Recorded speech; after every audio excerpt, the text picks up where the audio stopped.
Estás escuchando Onda Cero Madrid Norte.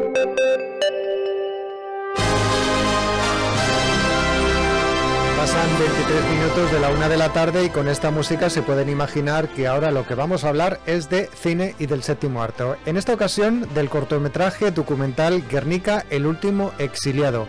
Hoy está con nosotros justamente el director de este cortometraje, Guillermo Logar, que por cierto opta a estar entre los candidatos finales de su categoría para la próxima edición de los Goya 2025.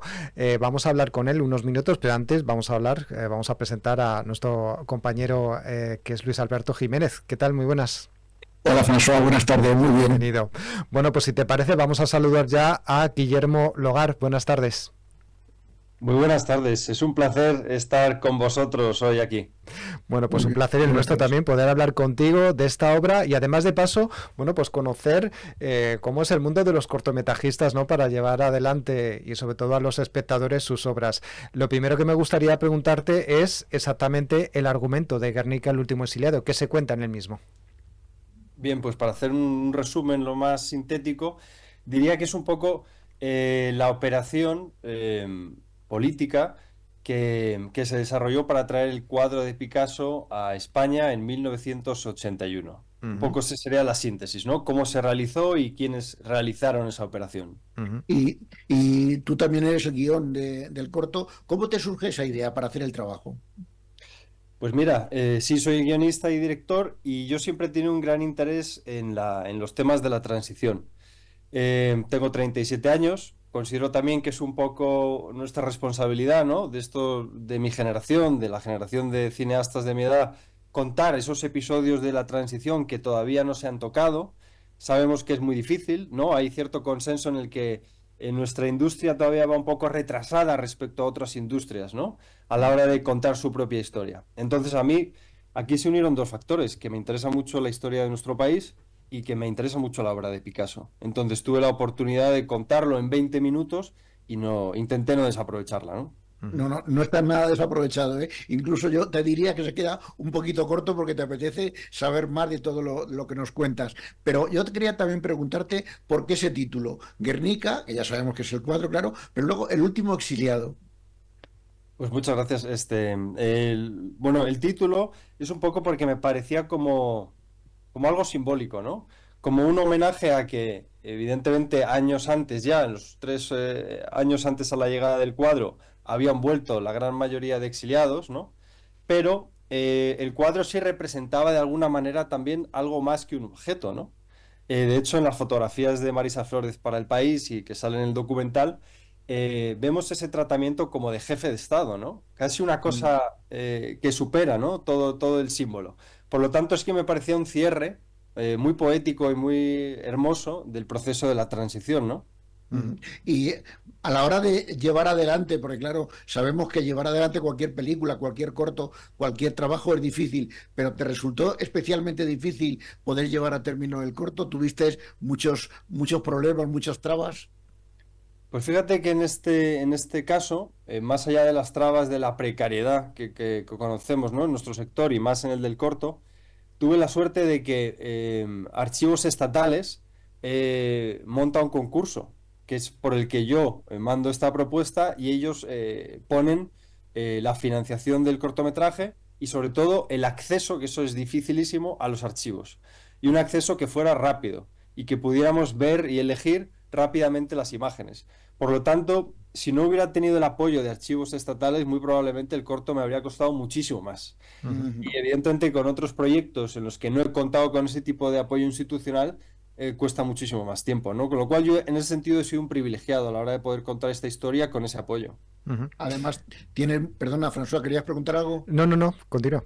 No, tienes en el corto un montón de profesionales, tanto de arte como de periodistas, que explican cada uno a su manera, pues cómo fue el desarrollo de esa historia. ¿Y te fue muy difícil contactar con todos ellos? ¿Todos quisieron colaborar?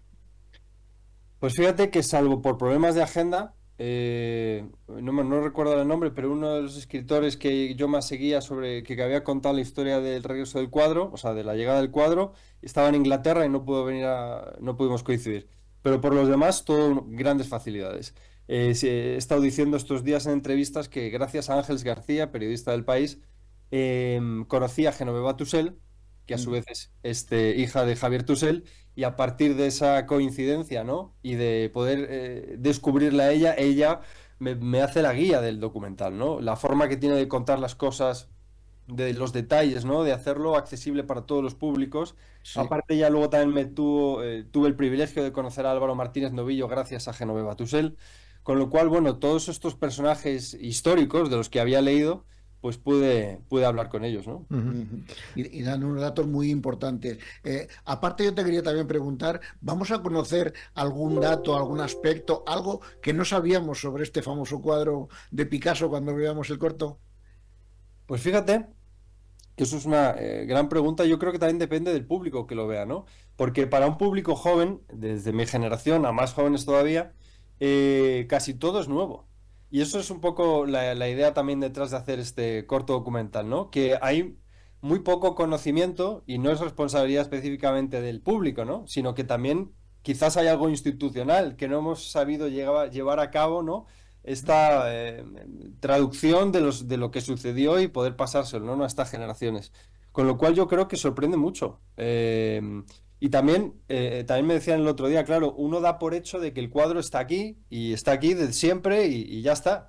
Entonces, cuando ves el proceso que ha llevado a que esto se traiga aquí, a que el esfuerzo colectivo que se realiza entre políticos, intelectuales, artistas, funcionarios, para que el cuadro esté hoy aquí, es un poco lo que pone, ¿no?, en valor todo esto. Ujú.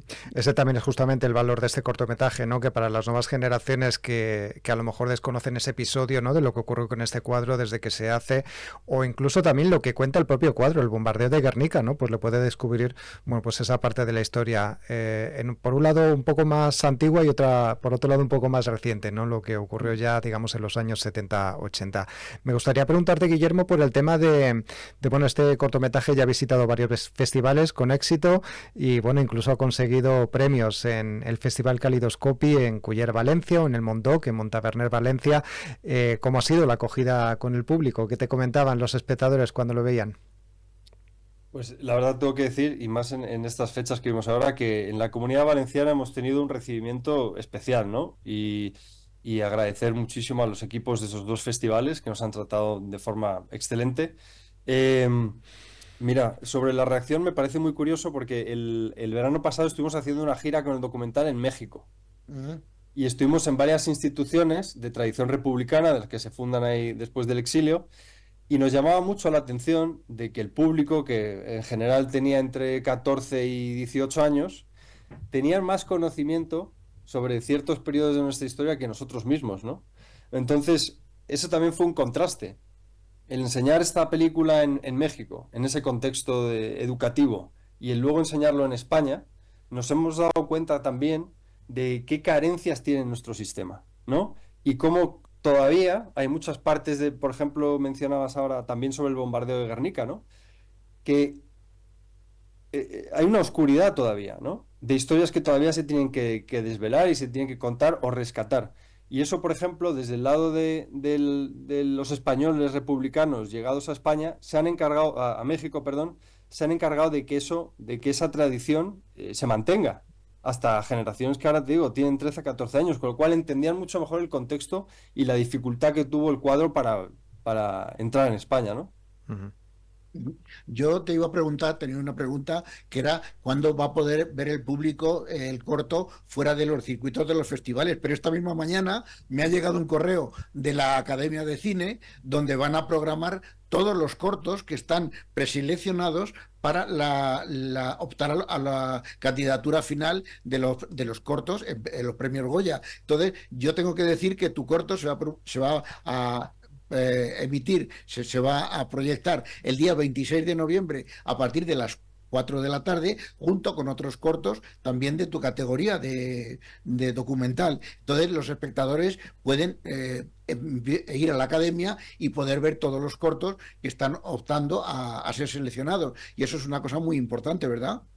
Totalmente. Y además, si no pueden ir, lo tienen disponible en la página de RTV Play, gratis para todo el mundo, no solo en España, sino en toda Latinoamérica. Y también en Filmin, si están suscritos a Filmin, Filmin ha hecho un canal específico con los cortos candidatos a los Goya de este año. Y también pueden verlo ahí. Pues es una información importantísima para todos aquellos que quieran verlo, para saber y conocer tu trabajo. Por supuesto. Te quería preguntar sobre todo, porque tú tienes usas el cine como herramienta de concienciación política, sobre todo en el tratamiento, como has dicho antes, de la memoria histórica en el audiovisual español. ¿Por qué te interesa tanto este tema y cómo lo enfocas para tus trabajos? Pues eso es una gran pregunta que yo me sigo haciendo también. ¿Por qué tengo, no? Esa deriva constante a que todos los proyectos que acabo, en los que trabajo, tienen relación con la política o la historia de nuestro país. Pues no sé, yo creo que visceralmente te puedo decir que esa conexión que te decía antes, ¿no? De sentir una responsabilidad, de contar los episodios de lo que vivieron nuestros padres, ¿no? En el caso de mis padres o mis abuelos, pues no sé, siempre me ha emocionado, ¿no? Particularmente esas historias, que como casi todas las familias españolas muchas veces se cuentan de aquella manera, ¿no? O te cuentan unos detalles, pero los otros no los conoces, ya cuando eres más mayor empiezan a investigar por tu parte. En el colegio, como siempre digo, instituto, recibía muy poca información sobre esto porque normalmente era al final del trimestre del último año y ibas con los exámenes, ibas con la selectividad y lo pasabas por encima, con lo cual es un poco también esa intención, ¿no? De aprender y de a través de mi profesión del cine, del documental, pues aprender todas esas cosas que no aprendí en su momento, ¿no? O que me suenan las historias por ahí. Y no sé, es eso también una conexión emocional con este tipo de temas. Ujú. Y Bueno, ya pues para finalizar, pues, ¿tienes algún nuevo proyecto que nos puedas adelantar algo que puedas compartir con todos nosotros? Pues ya sabes que los proyectos, entre que uno los piensa y se desarrollan, pueden pasar muchos años, ¿verdad? Pero ya llevo un tiempo dedicado al desarrollo y este verano quiero empezar a rodar una historia precisamente documental sobre los diplomáticos mexicanos que ayudaron a salir a los españoles para México. ujú. Entonces, un poco reconstruir quiénes eran esas personas, qué hicieron y luego también esa conexión tan tremenda, ¿no? Que se forjó en la propia sociedad mexicana con los españoles republicanos, pues un poco investigar sobre esos orígenes y su desarrollo hasta la actualidad. Ujú. Pues desde luego un tema también muy interesante sobre la historia del siglo XX de nuestro país y la relación también con América. Pues Guillermo Logar, director del corto documental Guernica, el último exiliado, enhorabuena por esta iniciativa. Te deseamos suerte porque sabemos que eres finalista o estás siendo finalista para los premios Goya. Te deseamos lo mejor, ¿no? Para esta próxima edición de los Goya y que te podamos ver allí en la entrega de premios y por supuesto también pues, poder obtener uno de esos premios y ya nos contarás de futuros proyectos. Gracias. Por supuesto, un placer. Gracias a Muchas vosotros. gracias. Adiós. Y a Gracias. Luis Alberto Jiménez, por supuesto, también muchas gracias por habernos traído en este martes este invitado para conocer su Nada, cortometraje. hasta el próximo día. Hasta luego.